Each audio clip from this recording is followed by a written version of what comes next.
और इस बीच एक बड़ी खबर आ रही है। पुणे के दौड़ में दो गुटों में हिंसक झड़प हुई है। भीड़ में मस्जिद में तोड़फोड़ की कोशिश की है। व्हाट्सएप ऐप स्टेटस को लेकर दो पक्ष आपस में भिड़े। पुलिस ने मौके पर पहुंचकर मोर्चा संभाला। उपद्रवियों को भगाने के लिए आंसू गैस भी छोड़े गए हैं। तो इस वक्त तो पुलिस ने मौके पर पहुंचकर मोर्चा संभाल लिया है और आंसू गैस के गोले भी छोड़े गए हैं। दो गुटों के बीच में ये झड़प हुई है और व्हाट्सएप स्टेटस को लेकर ये झड़प हुई, जिसके बाद से वहां पर जो है पुलिस पहुंची है मौके पर और भीड़ ने मस्जिद में तोड़फोड़ की कोशिश की है। ऐसे में पुलिस इस वक्त मौके पर मौजूद है और वहां पर आंसू गैस के गोले भी छोड़े गए हैं।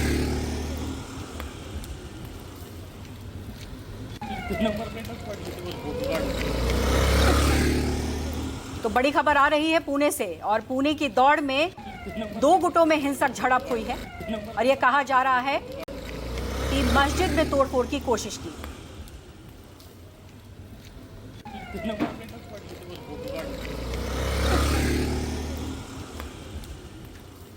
तो तस्वीरों में आप देख सकते हैं कि यहां पर किस तरीके से आगजनी की गई है। पुलिस ने मौके पर पहुंचकर अभी फिलहाल जो है सिचुएशन को संभाला है। आंसू गैस के गोले भी छोड़े गए हैं। दौंड में, आप माफ कीजिएगा, पुणे के दौंड में दो गुटों में झड़प हुई है। भीड़ ने मस्जिद में तोड़फोड़ की कोशिश की, जिसके बाद से वहां पर हिंसक झड़प हुई और व्हाट्सएप स्टेटस को लेकर दो पक्ष आपस में भिड़े, जिसके बाद हिंसक झड़प हुई और पुलिस ने मौके पर पहुंचकर मोर्चा संभाला। आंसू गैस के गोले भी छोड़े गए। फिलहाल तस्वीरों में आप देख सकते हैं कि किस तरीके से हिंसक झड़प हुई और आगजनी हुई वहां पर। सबसे बड़ी बात यह है कि व्हाट्सएप स्टेटस को लेकर के यह झड़प हुई और उसके बाद मस्जिद में घुसकर हिंसा करने की कोशिश थी और उसके बाद मौके पर पुलिस पहुंची और दोनों पक्षों में जिस तरीके से भिड़ंत हुई, उसके बाद से तस्वीरें आप देख सकते हैं कि किस तरीके की स्थिति इस वक्त पुणे के दौंड में हुई। और इसी बड़ी खबर पर हमारे साथ संवाददाता इंद्रजीत सिंह जुड़ रहे हैं। आइए सीधे उनका रुख करते हैं। इंद्रजीत, सबसे बड़ी बात यह है कि व्हाट्सएप स्टेटस को लेकर यह हिंसक झड़प हो जाती है और फिर मस्जिद में घुसकर हिंसा करने की कोशिश होती है। क्या है पूरा वाकया, क्या है पूरा मामला और इस वक्त ताजा हालात क्या है? जी बिल्कुल, अगर इस वक्त ताजा हालात की बात करें तो शांति जरूर है, लेकिन तनावपूर्ण स्थिति है। दोनों तरफ से लोग तने हुए हैं। पुलिस बीच में लगी हुई है। भारी पुलिस बंदोबस्त है पूरे इलाके में, पुणे के दौंड इलाके में। अगर इस पूरे मामले की बात करें तो एक युवक ने अपना व्हाट्सएप स्टेटस लगाया था, जो बताया जाता है कि छत्रपति शिवाजी महाराज के को लेकर कुछ था और कुछ ऐसा था कि जो आपत्तिजनक था, जिसको लेकर लोग भड़के और लोग इतना भड़क गए कि फिर उसके बाद एक बड़ा हुजूम तैयार हुआ दूसरे गुट का और वो लोग जाकर उस जिस शख्स ने ये व्हाट्सएप स्टेटस लगाया था उसके घर पर गए, उसके घर को जला दिया, तोड़फोड़ की। इसके बाद दोनों तरफ से लोग जमा हो गए और दोनों तरफ से एक तरह से टकराव की स्थिति पैदा हो गई थी। कई मोटरसाइकिलें जलाई गई हैं और इसके बाद पुलिस को बीच बचाव करना पड़ा। पुलिस ने आंसू गैस के गोले छोड़े, हल्का बल प्रयोग किया, दोनों तरफ की भीड़ को तितर बितर किया और अभी स्थिति कंट्रोल में है, लेकिन तनाव बना हुआ है। जी, और जैसे कि हम ताज़ा तस्वीरों में देख भी पा रहे हैं कि जैसा आपने कहा कि बाइक जलाए गए थे और जो दो गुट थे वो भीड़ भी वो काफ़ी ज़्यादा थी। तो ऐसे में पुलिस ने जिस तरीके से मोर्चा संभाला और आंसू गैस के गोले छोड़े हैं, तो अब क्या वो भीड़ जो है तितर बितर हो चुकी है? जी बिल्कुल, भीड़ तितर बितर हो चुकी है और पुलिस का कहना है कि अब भीड़ को इकट्ठा नहीं होने दिया जाएगा। पहले जो भीड़ थी, दोनों तरफ की भीड़ एक एक जगह पर इकट्ठा थी, तितर बितर कर दिया है पुलिस ने और पुलिस की पूरी कोशिश है कि अब उस इलाके में भीड़ को इकट्ठा न होने दिया जाए। और ये जो मामला था, उस मामले में जो जिस शख्स ने ये व्हाट्सएप स्टेटस लगाया था उसके खिलाफ भी पुलिस ने कार्रवाई की है, ताकि जिन लोगों की भावना आहत हुई थी ये भावना आहत न हो। साथ ही ये भी पुलिस देखने की कोशिश कर रही है कि जो एक दूसरे तरफ की भीड़ थी, मस्जिद की तरफ बढ़ी थी, उस भीड़ को भी पुलिस ने कंट्रोल किया है कि भीड़ कहीं आगे कुछ ऐसी स्थिति न पैदा कर दे जिससे तनाव और बढ़ जाए। तो पुलिस ने पूरी तरह से कोशिश की है कि भीड़ को काबू में पाया जा सके, और पुलिस ने भीड़ को काबू में कर लिया है। हालांकि इस मामले में हल्का बल प्रयोग करना पड़ा है। इसके अलावा आंसू गैस के गोले छोड़ने पड़े हैं लोगों को खदेड़ने के लिए, क्योंकि बड़ी संख्या में ग्रामीण इलाका है। आप देखिए कि ग्रामीण इलाका है, ऐसे में पुलिस को पकड़ना बड़ा मुश्किल होता है कि ग्रामीण इलाके में जगह काफी होती है, लोग इधर उधर चले जाते हैं। ऐसे में पुलिस को काफी मशक्कत करनी पड़ी है लोगों को एक तरह से कुछ लोगों को हिरासत में लेने में, इसके अलावा जो पूरे तनाव को दूर करने में। लेकिन पुलिस अपने कोशिश में सफल इस बात को लेकर रही है कि दोनों गुट आमने सामने नहीं आ पाए। अगर आमने सामने आते थे तो दिक्कतें और बढ़ सकती थी। बिना आमने सामने आए ही आगजनी की घटना सामने आई है। आपने देखा कि मोटरसाइकिल वहां पर जलाया गया है, आंसू गैस के गोले छोड़ने पड़े हैं, हल्का बल प्रयोग करना पड़ा है। लेकिन अगर दोनों भीड़ आमने सामने आ जाती तो ये दिक्कत और बढ़ सकती थी। पुलिस का कहना है कि अब पूरी तरह से स्थिति को काबू में कर लिया गया है। जी, और बहुत सही बात है कि जिस तरीके से तनाव बढ़ा, ऐसे में हिंसा और भी ज्यादा बढ़ सकती थी। तो क्या एक धारा 144 भी लगाया गया है? और एक चीज यहाँ आपसे ये भी समझना चाहूंगी, जिस तरीके से आपने कहा कि भावनाएं आहत करने वाले स्टेटस थे, इसको लेकर के क्या कुछ बातें हुई? क्या ये कुछ पता चल पाया है?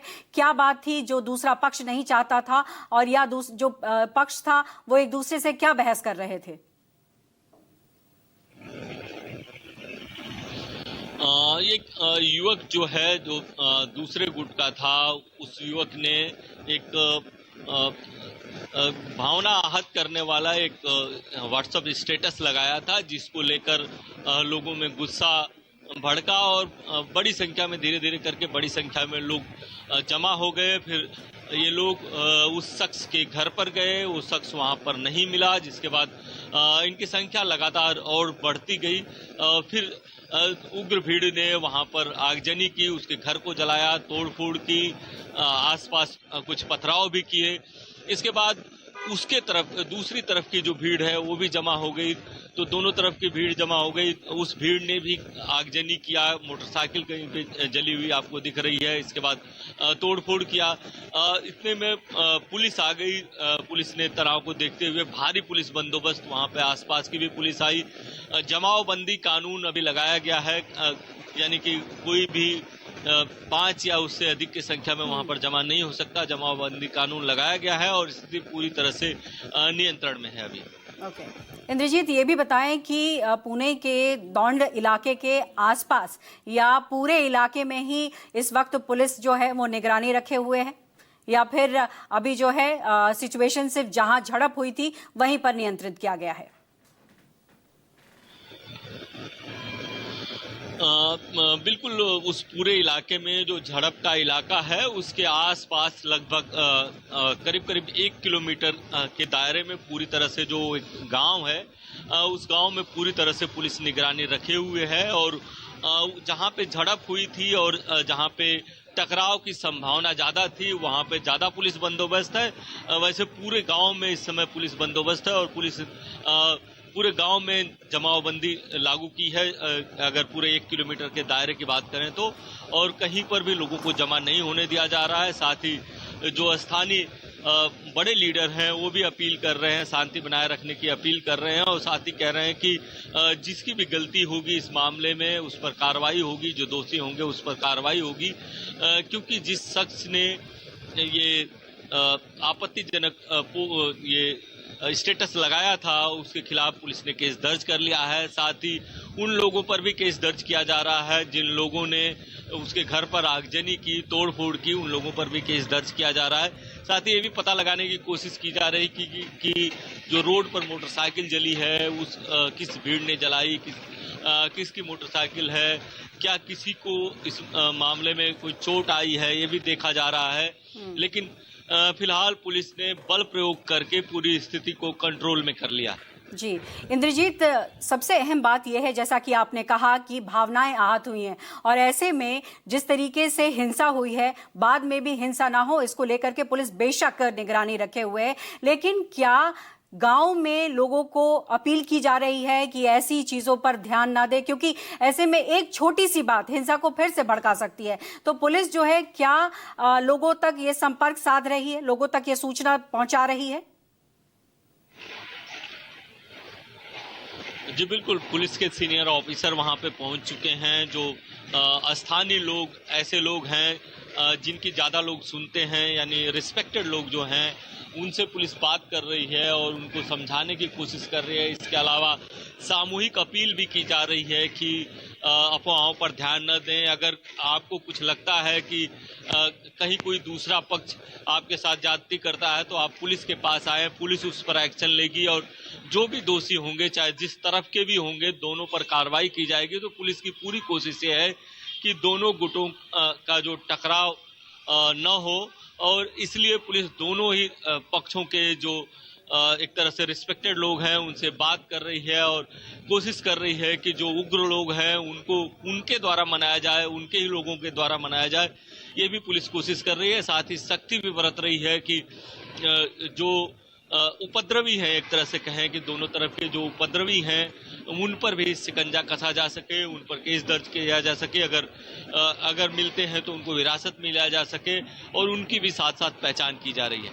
ओके इंद्रजीत, जाहिर तौर पर दो गुटों के बीच में ये झड़प हुई है, लेकिन ये कौन लोग थे? क्या वो लोकल हैं या बाहरी हैं? क्या कुछ पता लग पाया है अभी तक? क्योंकि बेशक पुलिस जांच कर रही है, लेकिन दो गुटों में जिस तरीके से झड़प हुई है उसमें जो लोग हैं वो कौन लोग हैं?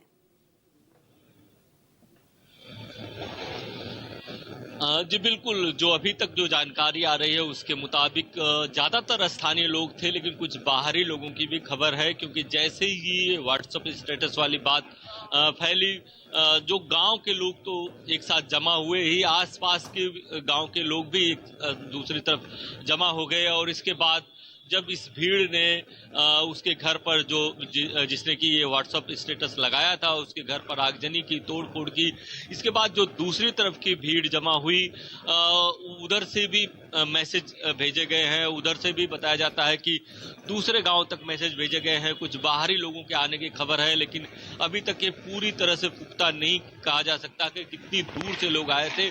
अभी तक जो जानकारी मिल रही है उसके मुताबिक आसपास के लोग ज्यादातर थे और ज्यादातर लोग इसी गांव के थे। जी, और ऐसे में ऐसे जब मामले सामने आते हैं और हिंसक झड़प होती है तो राजनीतिक बयान भी काफी सारे आते हैं। ऐसे में राजनीतिक बयानबाजी क्या वहां पर हो रही है या फिर लोगों को समझाया बुझाया जा रहा है राजनीतिक पार्टियों की तरफ से? देखिए, ये घटना कुछ देर पहले की है। अभी तक राजनीतिक बयानबाजी की बात करें तो बहुत कम लोगों के रिएक्शन आए हैं, और जो भी रिएक्शन आए हैं वो इस तरह के ही आए हैं कि लोगों ने शांति की अपील की है दोनों पक्षों से कि शांति बनाए रखें। तो अभी तक इस तरह का कोई रिएक्शन नहीं आया है कि कोई दोष बढ़े कि किस पक्ष की गलती थी, किस पक्ष की गलती नहीं थी, क्योंकि ये जांच का विषय है। प्राइमरी रिएक्शन जो आ रहा है उसमें जिस भी पार्टी के नेता रिएक्शन दे रहे हैं वो यही रिएक्शन दे रहे हैं कि शांति बनाए रखें और अफवाहों पर ध्यान न दें। क्योंकि महाराष्ट्र की अगर बात करें तो महाराष्ट्र को एक शांत स्टेट के रूप में जाना जाता है, लेकिन पिछले कुछ समय से अगर बात करें तो इस तरह की घटनाएं भी रह कर हो रही हैं। और जाहिर तौर पर आपने बहुत महत्वपूर्ण बात कही कि हिंदी बनाम भी चल रहा है और साथ ही साथ ऐसे हिंसक झड़प भी हो रहे हैं। तो इंद्रजीत, मैं फिर से समझना चाहूंगी कि एक बार वो वाकया फिर से हमारे दर्शकों को बताइए कि भीड़ की संख्या क्या रही और पुलिस को कितनी मशक्कत करनी पड़ी भीड़ को तितर बितर करने में। जी बिल्कुल, अगर भीड़ की संख्या बताएं तो एग्जैक्ट संख्या तो नहीं है, लेकिन बताया जाता है कि 300 से 400 के करीब लोग एक तरफ से जमा हुए थे। जो पहले जिस शख्स ने एक जो व्हाट्सएप स्टेटस लगाया था और जिससे लोगों की भावना आहत हुई, तो पहले 2-4 लोगों में आपस में बात हुई, फिर शायद बताया जाता है कि आपस में मैसेजिंग हुआ, कुछ ग्रुप होंगे शायद। अभी जांच का विषय है कि किसी ग्रुप में कोई मैसेज डाला गया या नहीं डाला गया। फिर इसके बाद 300 से 400 के करीब लोग जमा हो गए और उसके घर की तरफ बिल्कुल इंद्रजीत, और आप